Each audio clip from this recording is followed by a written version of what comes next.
All right. Picture a realm where the golden celestial light of the Empyrean crashes right into the shifting, muted gray mists of Niflheim. Today, we are stepping into a genuinely grim Gothic landscape. We're talking cosmic stakes bleeding directly into earthly consequences.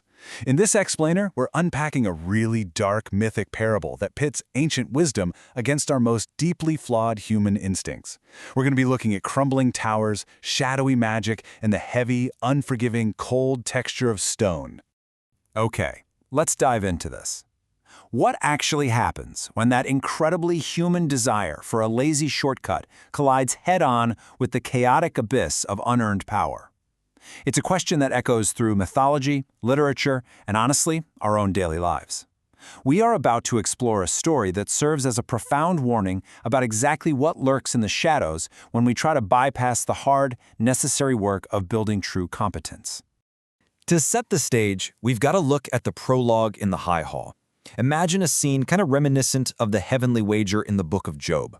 On one side, you have the High Master, this figure possessing the stern, ancient wisdom of Wotan, just sitting upon a throne of carved ash. And on the other side, the Shadow Walker, a trickster figure flickering with the flame and irony of Loki and Mephistopheles.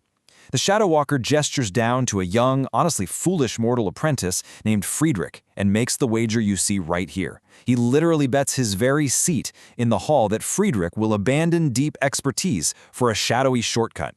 The stakes are officially set. To really understand this wager, we have to view it through the lens of Goethean philosophy.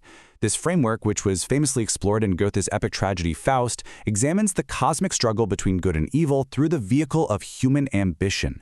You see, Goethe teaches us that the human desire for progress and knowledge is inherently noble. We are meant to strive. But, and this is the absolutely vital caveat, that same ambition becomes wildly dangerous, like a double-edged sword, when it becomes completely unmoored from moral boundaries.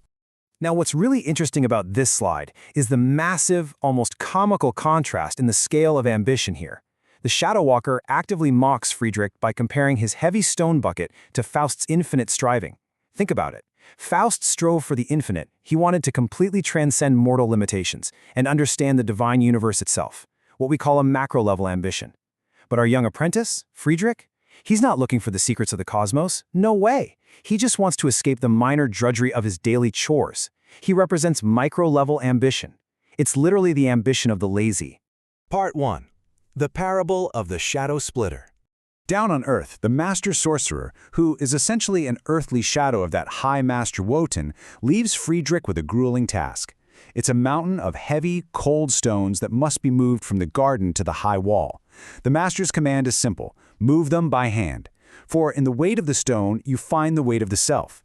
The Master isn't just trying to get a wall built here. He actually intends for the crushing, physical weight of that cold stone to teach Friedrich humility and boundaries.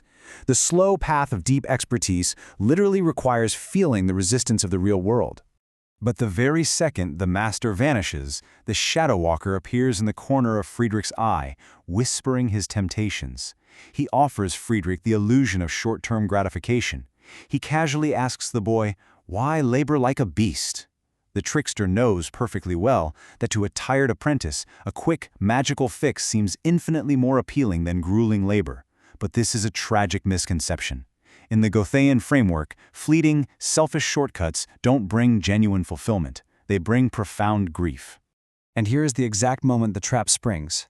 The trickster urges Friedrich to use the shadow runes of Mephistopheles to invoke the Dark Double. Just let your own shadow do the heavy lifting while you rest. Driven entirely by foolish ignorance rather than any kind of deep intellectual desperation, Friedrich caves. He wants the unearned power. He draws the rune upon the ground to summon a shortcut, completely desperate to avoid the hard physical labor of that cold stone. Okay, let's walk through the compounding procedural breakdown of this magical disaster, because it gets bad fast. Step 1. Friedrich knows the words to initiate the process, but in his lazy haste, he never bothered to learn how to stop it.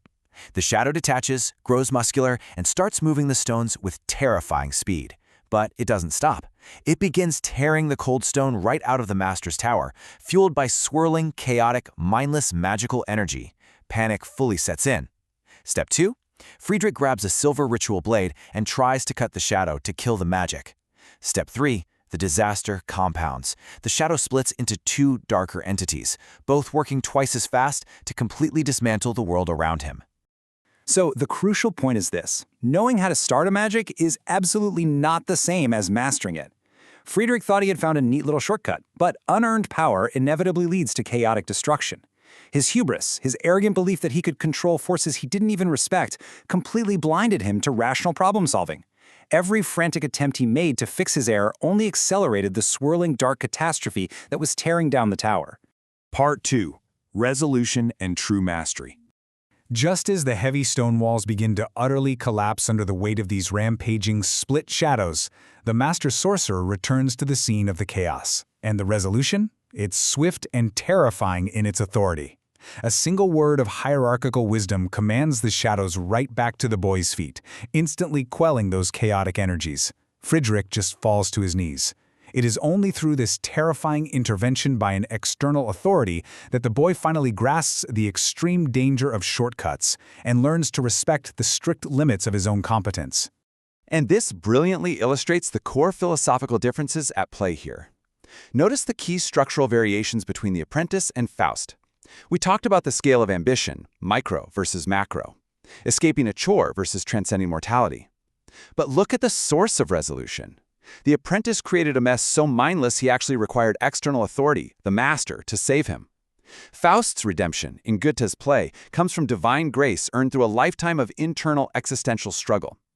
And finally, the nature of their error. Friedrich messed up because of foolish, lazy ignorance. Faust erred through calculated intellectual desperation. Completely different leagues. The Master Sorcerer looks down at Friedrich with this gaze of stern mercy and delivers this incredibly cutting line. Faust's errors were born of a desperate search for the divine. Yours were born of a desire to avoid the mundane. Ouch, right? But it perfectly encapsulates why Friedrich failed the High Hall's test of power.